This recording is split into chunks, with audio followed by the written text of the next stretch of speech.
Video tutorial on genome sequencing. Today's topic which I am going to cover is genome sequencing. This topic is a really serious topic right now in this situation when I am making this video. But today's video is going to focus mainly on the genetics. So the topic which I will be highlighting today is human genome sequencing, human genome, its analysis, uses of human genome analysis, where you can use this, human genome project, what you mean by this. Human genome project, as I have said, where means when it started, a small background history I will be briefing, and overview of this topic will be based on human genome sequencing and the types of sequencing. So be with me in this journey, and I'm going to start the discussion with the very first fact, that is, what is a genome?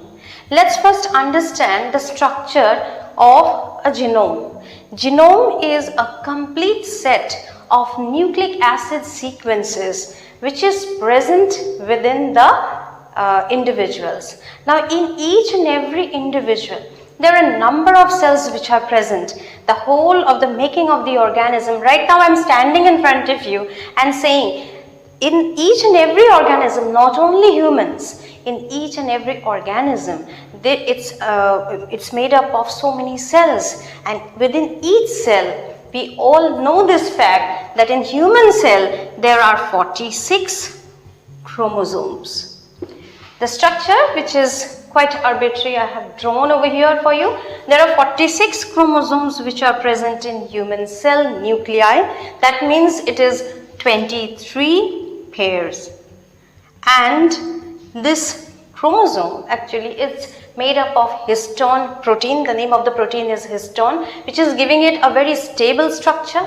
Within the nucleus, in each and every nuclei, is present the dense compact structure of chromosome and DNA. DNA is the entire content or the genetic material which is present within the chromosome. So human genome, as known for all of us, or maybe we do not know this fact, it's not a small section I'm talking about. A genome is a complete set of nucleic acid sequences. Let's first understand how big it could be.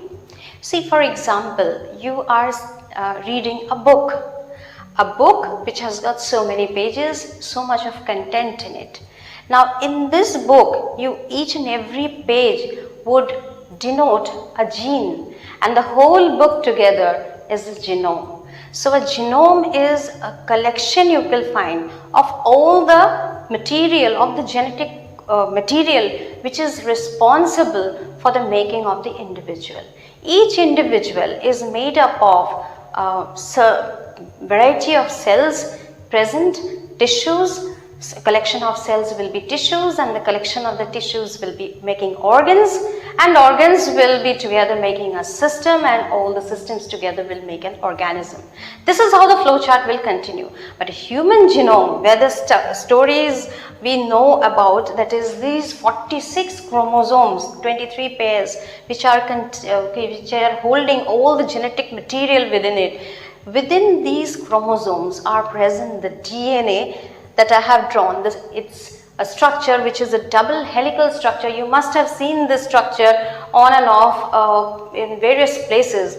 This is the bDNA that I have drawn, Watson and Crick model, which is a right-handed DNA inclined at an angle and making a rotation of 10.5 base pairs per turn. Like when it's making its turn, each time it's making its turn, it's 10.5 base pairs. So that's a different topic. When I'll be explaining DNA, I can go for it. Right now, let's focus on the chromosomes, the DNA, and what is the DNA responsible for, and the genome. As I said, the genome is a complete set of nucleic acid sequences. Let me try to draw something which will help you to understand it better. Discussion from here. Say this is the band that you can find it I have drawn. it has been represented. I have tried to use 3 colors as it was possible for me to get only 3 colors. So I have used 3 colors. Representing the human genome, each cell is comprised, means each and every individual is made up of so many cells, and within the cell nuclei, you will be finding chromosomes. In human beings, in case of human beings, there are 23 pairs of chromosomes, and these chromosomes are holding the entire material, the genetic material within this, that is the DNA. DNA is the entire genetic material, and it's surprising to know that only 2% of the DNA is able to make proteins, that is, it is encoding proteins.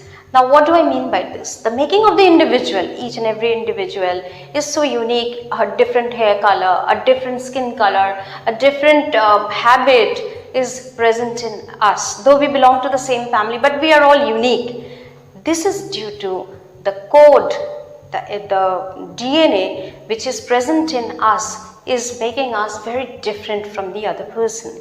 And DNA is responsible to make proteins which are going to be represented in us as different traits, as different characters, and this entirety, it's not that one gene. You can say 6 billion nucleic bases are making the entire genome. A human genome, a real human genome, is over 6.4 billion nucleic bases. A human genome is a large stretch of nucleic acids, and these nucleic acids are represented as letters. It's only 4 letters, A, T and G, C: adenine, thymine, guanine, cytosine. So it's the story of these 4 letters, always which are having a complementary base pairing rule. A combines with T, T combines with A, G combines with C, C combines with G, and this is present in this entire genome. This section, if I choose, this is only a small section from the human genome or any other organism's genome, which is represented as a gene.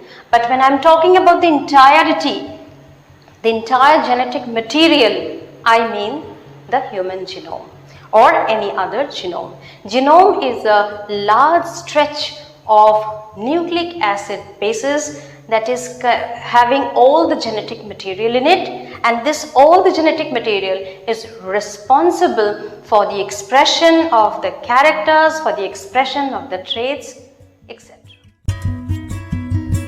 Why do we need this genome analysis? What is this use?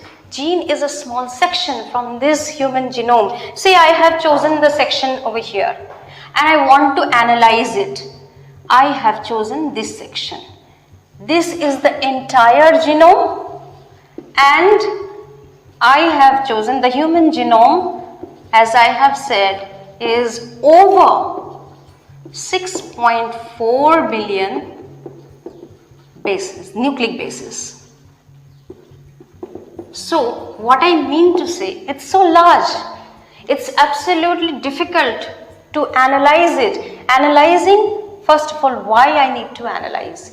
The need to analyze this is its uses, where you can use it. If a couple wants to make a family, a good family, in case of having children, it is used. Then in case of treatment of some disorders, like it can be used vastly in the treatment of disorders. Like for instance, right now, human genome analysis is going on, how the viral genome is mutating, and based on this we can find out various ways to fight the COVID-19, SARS-CoV-2. So that topic I will be covering in a separate video. Otherwise, it can be used in several other purposes also.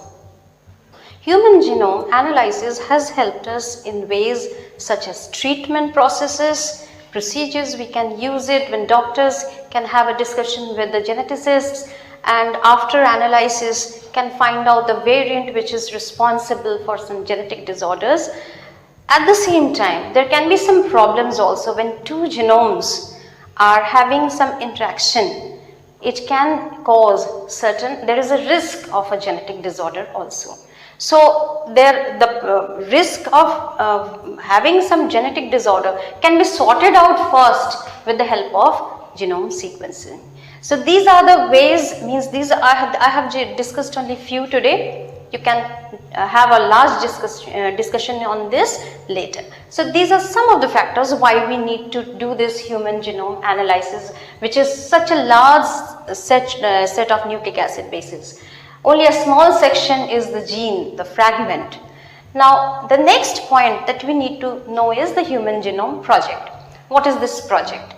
Look, there was an attempt in the year 1990, October 1st, which was led by international team of researchers, and it was initiated, the whole project, that is the Human Genome Project, where they all tried and they are successful to map all the genes, which is such a difficult job. This entire genome sequence, means all the nucleic bases to be sequenced, to be understood which base is coming after which one.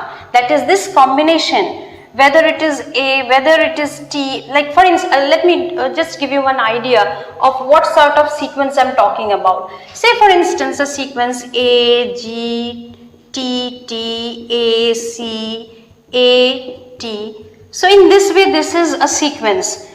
A, G, A, adenine, then guanine, then thymine. In this way, I have I have written a sequence. So to know this sequence, the entire sequence, the analysis, this is a very difficult job, which was started first by James Watson in the year 1990, and it took means so many years, more 2 decades you can say. In the year of 2003, April, it got completed.